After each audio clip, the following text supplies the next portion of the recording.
remember as a child learning the piano. At least two of my brothers, well, actually three of my brothers, also were learned, I think, on that piano. You know, it's part of our family story. An heirloom like this isn't just played, it's lived with.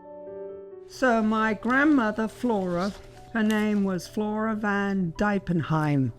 She ended up going to the Royal College of Music in London to study piano. That's where she then met my grandfather, who was studying the cello. Well, given that they were both musicians, the musical instrument would have been the most important. You know, they weren't interested in a table or a bed. They were more interested, I suppose, in the instrument. I wish I'd met my grandmother. I have a picture of her, but that's all I have. Preserving the heart of the piece. That means something to me. And it sounds terrible, and it's got worse and worse. So it hasn't been played for years, actually. So that's sad, and so it will have new life. To preserve the heart of this piano, we had to restore its voice. We're working on this Bechstein upright. We're going through a full rebuild of a lot of different parts. Our job is to come in and assess what needs to be addressed so that it restores not to just functionality, but also to what it looks like. The strings have been taken off along with the pins because they were old and corroded. We also discovered that the soundboard itself had some cracks, so that messes with the resonance of the instrument. And so in order to restore that, we have to fill in those cracks. It's beautiful to see the meticulous way in which Mumford goes about the work, and very precise, very systematic, and very diligent. A piano is a living system. Wood, felt, wire, and thousands of moving parts working together. When one piece fails, the whole experience changes. I love rosewood. So I like to see the natural wood coming through, but I know it has to be protected.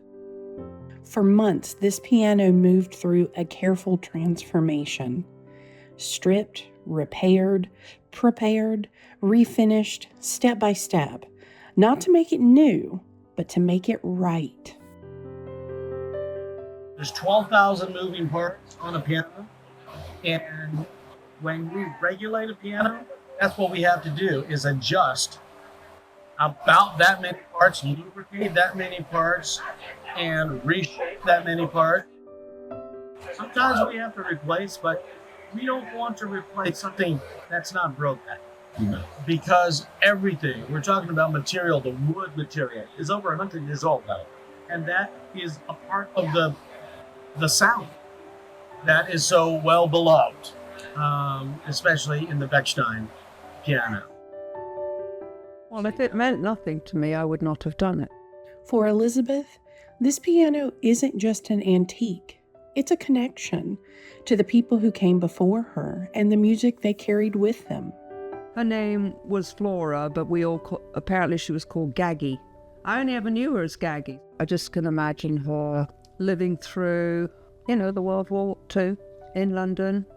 That was tough, very tough. A lot of stories in my family about what they did during that time and what it was like, the Blitz. And I think she was the backbone of the family. She had two sons, just like me, had two sons, and was the glue in the home.